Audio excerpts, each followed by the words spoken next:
Olá, gente, porque a entrevista de hoje traz mais uma vez um tema que merece ser analisado e discutido pela sociedade.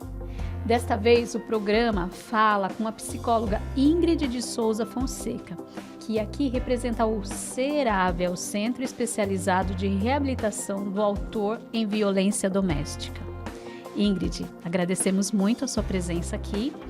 E viemos para falar de um assunto muito importante, né? Que vale a pena a discussão, né? Que tem por objetivo reduzir a incidência de violência contra a mulher.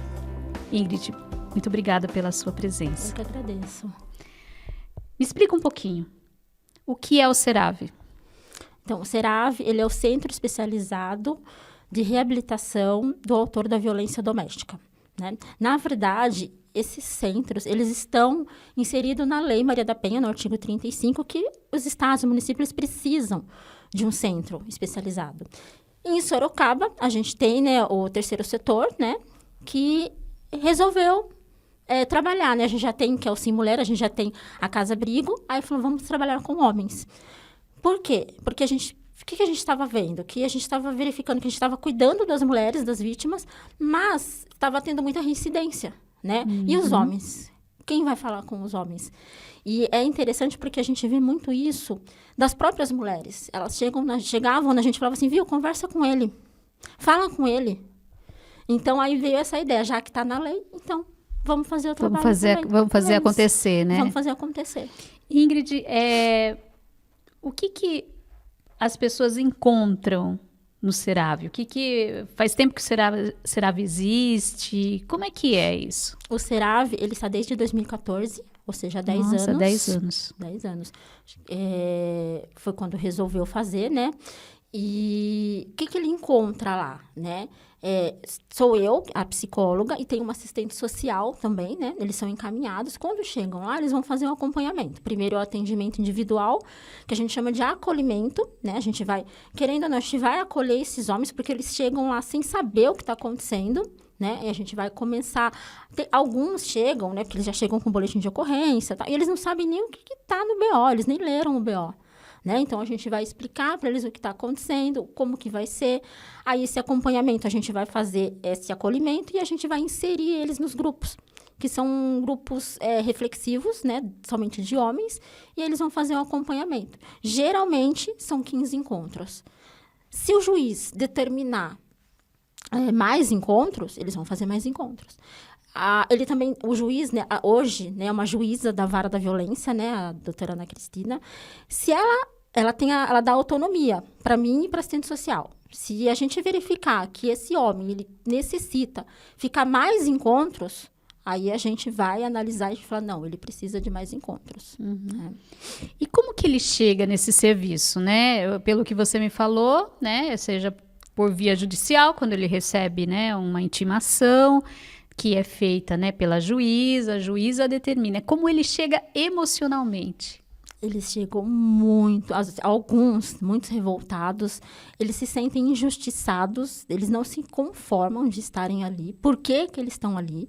Né? Alguns não sabem nem, eles chegam lá e falam assim, não sei por que eu estou aqui, eu não fiz nada. Estava até conversando, né? Eles chegam assim, falam assim, eles falam assim, eu não bati nela. Né? E por quê? Eles entendem a violência como só violência física. Aí a gente vai explicar. Não, mas peraí, mas o seu boletim é de injúria. Injúria é violência. Violência psicológica, violência moral. Então, eles chegam se sentindo muito injustiçados, né? Alguns revoltados. Mas, com o tempo, aí eles vão se acostumando. Até, às vezes, no primeiro atendimento, eles já começam a... tô entendendo. Então, eles já começam a se conformar. Alguns demoram, mas alguns já, no primeiro atendimento, eles já conseguem assimilar o que está acontecendo.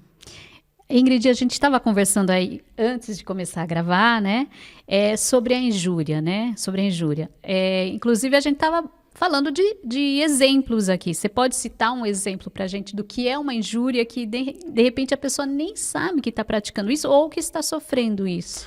Por exemplo, nós temos, eu falo muito sobre isso, né? A gente tem injúria racial, né? A injúria, por exemplo, a homofobia, né? Eu explico muito para eles, porque eles não entendem. O que é injúria? É o xingamento direto à pessoa. Por exemplo, a gente estava conversando, eu falei assim, por exemplo, você chega uma pessoa de tonto. Ai, você é tonto. Se a pessoa se sentir ofendida, é uma injúria, é um xingamento, né? Então, tudo que é um xingamento referente diretamente à pessoa é uma injúria. Se você se sentir ofendido, é uma injúria.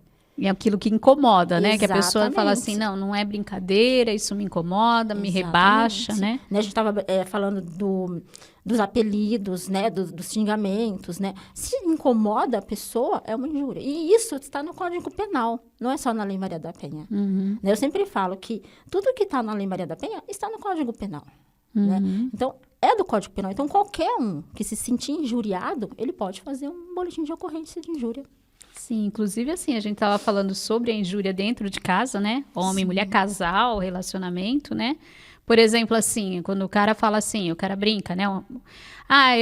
Você é burrinha, você não consegue fazer, ou como você falou, você é gorda, né? Você está gorda, também é uma injúria, também é uma agressão que cabe dentro da Lei Maria da Penha. Sim, é uma violência psicológica. Né? É violência psicológica. Eu acho que eu não comentei isso, mas eu atendi o ano passado em OBS mulheres vítimas, né? Eu trabalho com os autores da violência, mas eu tive a experiência de trabalhar com as mulheres. E muitas falou assim, viu, a violência psicológica, para mim, foi pior do que a violência física.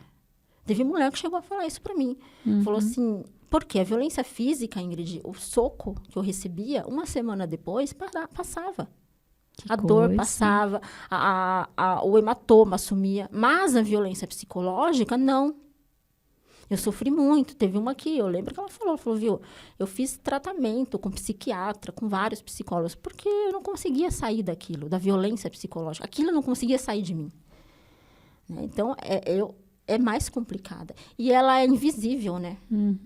A violência psicológica é invisível. A violência, ele levou um soco no rosto. Tá ali, tá o hematoma. Mas e a psicológica? Inclusive a pessoa às vezes nem sabe, né? Não. Será que é brincadeira? Será que é um momento, é jeito dele, né? Ou vamos falar de todos os tipos de casais, né? É jeito dela, né? Sim. Enfim. É muito isso. É o jeito dela, é o jeito dele. Ele é assim mesmo. Ele é brincalhona assim mesmo. Exatamente. E quando a pessoa chegou no CERAV, né? O homem chegou ao CERAV. O que acontece? Você falou dessas reuniões que acontecem. Você pode falar um pouquinho de como elas são, o que é discutido, se é um grupo, né, de conversa, né? Uma roda de conversa que eles se abrem. Você pode falar pra gente? É um grupo reflexivo, que a gente fala, né? Não é um grupo terapêutico. Muitas pessoas, elas confundem, né? Porque até não posso fazer terapia ali, né? É um grupo reflexivo. O que significa isso, né? Eu gosto muito de falar de responsabilização, né? Reeducação, né? Eu falo que eu trabalho com reeducação, né? Eu acho um pouco triste, porque eu acho que a gente deveria educar, para não precisar reeducar. Mas é um grupo eu falo responsabilização, reflexão, por quê? Ali a gente vai refletir, né? Eles refletem, né, sobre as formas de se relacionar.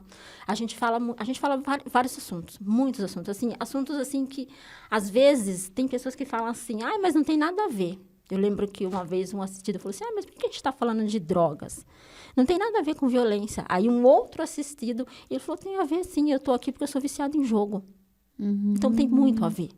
Então, assim, a gente fala sobre tudo, sobre vários assuntos. É a demanda que eles trazem, né? Às vezes eu brinco que eu chego e falo, hoje eu vou falar sobre isso. Só que eles começam a falar de outras coisas. Eu falo, não é sobre isso que eu vou falar. Não é sobre isso. É necessário falar de outra coisa. Sobre isso aqui, porque é a demanda deles, né? É o que necessita agora. Então, a gente fala de vários assuntos. Claro, a violência, relacionamento é a pauta principal. Né? A gente vai falar sobre as formas de se relacionar nos grupos. É interessante porque com o passar dos grupos, com o passar do tempo que eles ficam lá, eles vão se analisando como era o relacionamento deles. Eles falam, caramba, meu relacionamento realmente estava tóxico. Né? Eu falo que eu gosto muito de falar uma frase do José Saramago, que ele fala, precisa a gente sair da ilha para a gente ver a ilha. Então, às vezes, eles saem do relacionamento e eles conseguem ver como que estava. Isso acontece com todo mundo, tanto com o homem quanto com a mulher. Né? Sair. Porque às vezes está dentro do relacionamento e não está entendendo que aquilo está tóxico, que é um ciclo. Não entende. Aí quando sai, eles olham de fora e falam, caramba, realmente. Interessante, interessante. É como você disse, né? Tem que sair da ilha para enxergar, para ver a ilha, né? Sim. Exatamente. E fala um pouquinho, Ingrid, sobre essa reabilitação. Eles costumam aceitar que precisam de ajuda? A princípio, não. Né? Eu acho que é muito difícil. As pessoas... E eu vou falar como uma experiência de trabalho, né? Eu acho que hoje nem tanto. Que bom. Mas eu falo que eu trabalho com os homens, eu trabalho faz 8 anos, então eu comecei a estudar masculinidade, estudar homens. Eu falo que eu falo, gente, eu respiro violência doméstica, eu respiro, estudo tudo masculinidade. Quando eu comecei a trabalhar, eu fui pesquisar masculinidade. E eu percebo que para o homem também é muito difícil pedir ajuda. Que tem essa coisa que o homem não pede ajuda. Homem não chora. Homem não chora, homem não sofre. E se ele sofre, ele tem que sofrer sozinho, né? Então, é muito difícil. A princípio, quando eles chegam, é muito difícil eles aceitarem. Eles falam assim, eu não preciso de ajuda, quem precisa é ela. Então, aí só que com o passar do tempo, eles vão percebendo. Eu acho interessante, porque lá, eu sou psicóloga, mas eu não faço trabalho de terapia, né? E muitos, no final, eles chegam para mim e falam, você tem o contato de uma psicóloga? Eu quero fazer terapia. E ele quer fazer, ele quer se conhecer. Ele quer, né? E eu nem faço terapia. Eu brinco, eu falo para eles, viu, eu não estou fazendo terapia aqui, tá? Mas eles começam a entender que, caramba, é legal pedir ajuda. Que bom. Né? Então, eu acho que é tudo com o tempo. É com o tempo. Né? Eu falo, são 15 encontros, mas tem homens que ficam lá. Eles falam, posso continuar? Pode. Inclusive como voluntários, né? Que a gente viu dividindo, né? Com outros, contando suas trajetórias, né? E você pode, de repente, traçar um perfil desses homens, por exemplo, porque a gente tem muito conceito de que a violência acaba acontecendo nas classes mais pobres, né? Você tem como traçar esse perfil? Não tem. Violência não tem perfil. Pode acontecer em qualquer tipo de família, relacionamento. Não tem perfil mesmo, assim. E assim, pra gente, pra eu que trabalho, que trabalho com o autor da violência, por exemplo, eu vou dar um exemplo da casa-abrigo, né? Eu não trabalho na casa-abrigo, mas tem a casa-abrigo, tem as psicólogas e tal. A casa-abrigo, a mulher, ela vai quando ela não tem para onde ela ir. Então, é óbvio que vai ter as assistidas mais de uma classe mais baixa. Porque a mulher com uma classe mais alta, ela tem um apartamento, ela tem uma casa em outro lugar, e ela vai ficar. Ou até mesmo em hotel. Ela não vai ficar na casa-abrigo. Agora, lá no Serave, não. Então, eu sempre falo, gente, eu atendo ali empresários milionários e atendo a classe mesma situação de rua, porque a gente já atendeu, né? Várias pessoas em situação de rua. Sim. Né? E milionários. Então, não tem um perfil. Eu falo, a violência, ela não tem um perfil. Ela não tem cor, ela não tem raça, ela não tem idade. Não tem idade. Eu já atendi de 18 a 75 anos. Então, ela não tem. Né? Ela não tem... Agora, você fez eu lembrar, ela não tem questão de saúde, porque eu já recebi boletim de ocorrência de pessoa acamada, né? Porque o homem era acamado e ele fazia violência com a cuidadora dele, né? Então, assim, não tem um perfil. E como que é, Ingrid, você, depois de passar por todos esses encontros, né? Esses bate-papos, eles saem recuperados? Como eu falei, eu não gosto muito de falar dessa palavra recuperados, né? Eu sempre falo com eles que eu acho que eles saem mais com conhecimento, eles saem mais com a mente aberta, porque, como eu falei, é uma reflexão, né? Então, ali, eles vão sair, muitos deles falam isso, e falam, caramba, Ingrid, se eu passasse antes por isso, né, por esse conhecimento, porque, né, é um conhecimento ali, talvez eu não estaria com processo jurídico. Então, sim, né, muitos, como eu falo, eu me surpreendo. Tem alguns homens que chegam lá, que realmente eu chego e falo para a assistente social, nossa, o que a gente vai fazer com isso aqui? E aí, no final, ele ele muda ali, eu falo, caramba, me surpreendeu, né? Então, assim, há 8 anos eu estou ali, há 8 anos estou me surpreendendo. Então, eles mesmos, eles chegam e falam pra gente, né? No último dia, quando é o último dia deles no grupo, né? A gente sempre fala, quer falar, quer dar um depoimento? Eles falam e sempre eles agradecem muito. Alguns voltam, alguns pedem para ficar. Falam, não, eu posso ficar? Posso continuar vindo? A gente fala, pode, né? A gente nunca diz não, né? Porque eu penso assim, cada um tem seu tempo. São 15 encontros? São. Mas talvez ele precisa de mais encontros. Ele precisa estar ali mais um pouco tempo. Conviver com aquilo, ouvir outros exemplos e dar o seu depoimento, Exatamente. né? Eu tenho assistido que já terminou, vários, não é só um, que já terminou já faz 1, 2 anos, 3 anos. Que do nada eles aparecem lá. Esses dias não apareceu lá. Do nada. Ele mandou mensagem, eu tô indo. E aí ele fala, quando eu tô vendo que eu tô meio nervoso, eu venho aqui. Porque é o ponto de referência deles. Né? Aonde foi que ele... Qual o primeiro lugar que eles foram ouvidos? Né? Porque o primeiro lugar, quando o oficial de justiça dá a intimação, é pro SERAV. Você vai pro SERAV, não é pra delegacia. Não, você vai pro SERAV. Depois que vai ser ouvido na delegacia e tal. A audiência com juíza, né? Mas é no SERAV. Então, a referência que eles têm é ali. Né? Então, muitos continuam comparecendo, indo. Tem uns que chegam de surpresa lá, que já faz tempo que terminou. E eu falo, que bom. Né? Porque...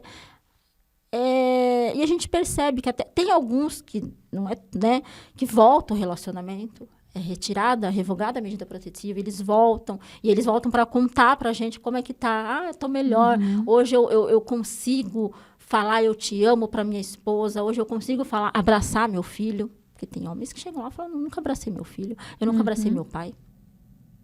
Né? Então, a gente vê essa mudança, sim. Até porque, como a gente disse, né, homem não chora, a gente vive numa sociedade bastante machista, né?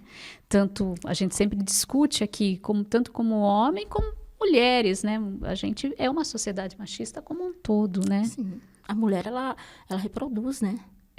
O machismo. Bom, Ingrid, é um assunto que com certeza merece muita discussão, ainda muita reflexão, né? Mas como a gente tem um tempo limitado aqui, né?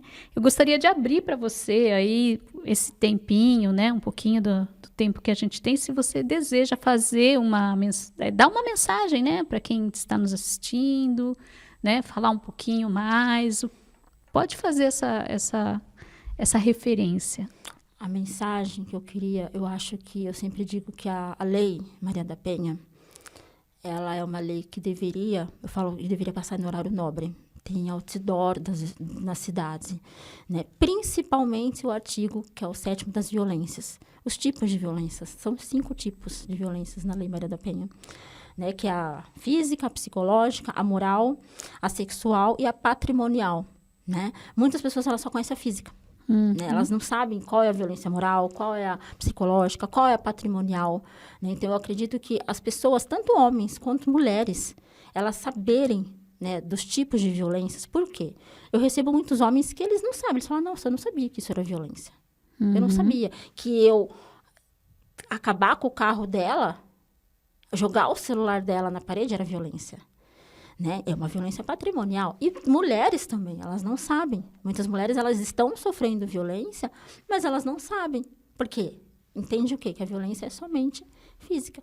E outra coisa, também a gente procure ajuda. Tanto a mulher, né, tá sofrendo, a gente tem o SEREM, né, que é o Centro de Referência da Mulher, que é ali na Juscelino Kubitschek. Eles fazem atendimento das mulheres. Né? A gente tem uma delegacia. Sorocaba é uma cidade que tem uma rede de apoio, né? Completa. Eu acredito que eu não conheço nenhuma cidade que tenha uma rede tão completa quanto Sorocaba. A gente tem uma delegacia 24 horas, a gente tem o atendimento dos homens, que é o SERAV, a gente tem a GCM, que é com a gente, Polícia Militar, que é com a gente, né? O botão, que antigamente era o botão do pânico, hoje é o Protege Mulher, né? Então, a gente tem tudo. E os homens também, procurar ajuda. A gente também tem homens que vão lá voluntariamente, que falam, olha, eu tô vendo que eu tô meio agressivo, fiquei sabendo do SERAV, posso fazer o acompanhamento? a gente não faz esse acompanhamento, tá?